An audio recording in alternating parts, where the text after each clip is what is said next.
Ja sam čovjek izlazećeg sunca. Man of the rising sun.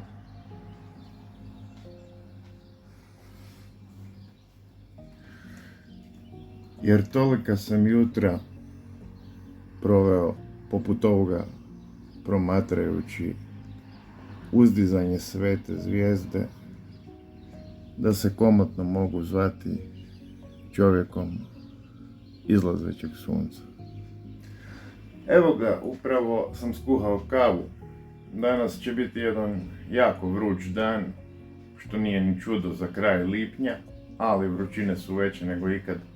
Zapadna Europa trpi praktički, ako već nećemo reći ekološku katastrofu, onda ekstremne uvjete, toplinske, vremenske, kako god hoćete, i ljudi masovno umiru pokušavajući se rasladiti u vodi i onda dolazi do infarkta i naravno kronični bolesnici i stariji ljudi također pate.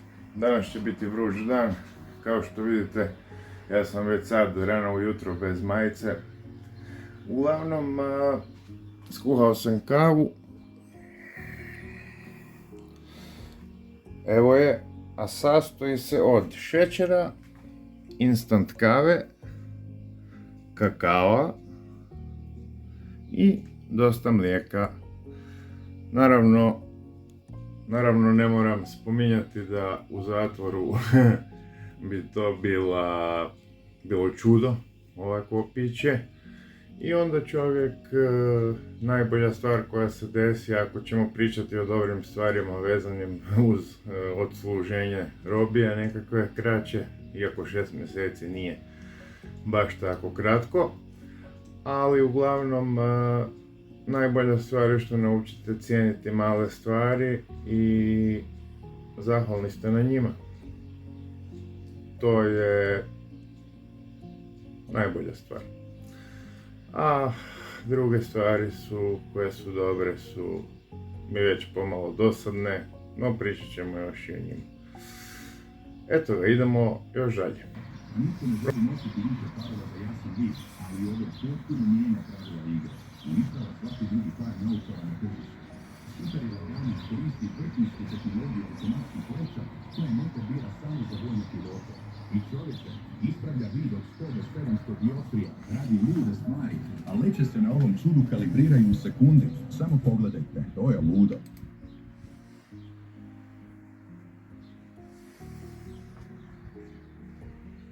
Dakle, nastavak jutra, upravo kao što vidite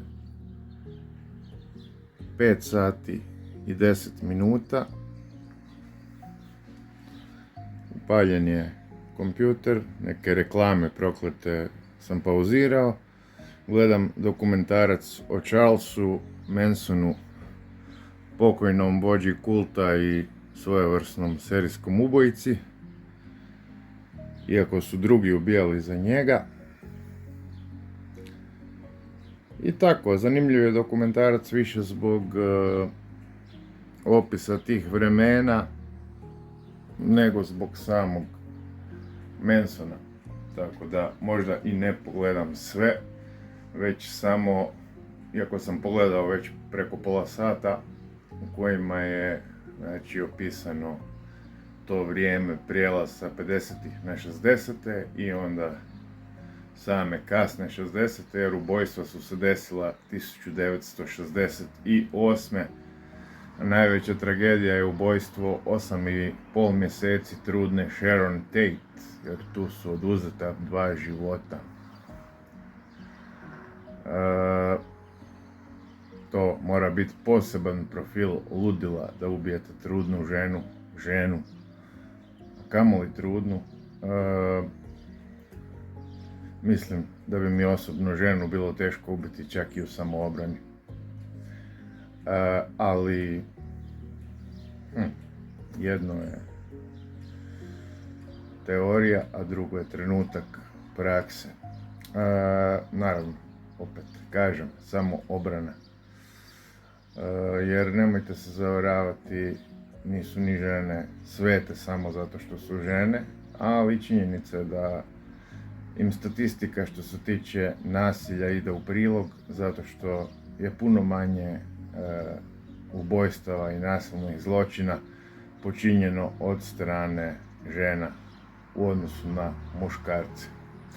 Pa eto, ponekad kad razmišljate o ravnopravnosti ili neravnopravnosti spolova, sjetite se i tih stvari, a ne samo da li je top 10 znanstvenika ili šahista svijeta, jesu li muškarci ili žene, jer najčešće su muškarci, kao i pisci, kao i slikari, kuhari, ali to ne znači da ženski, to jest u odnosu na mene suprotni spol nema svoje kvalitete kojima nadilazi,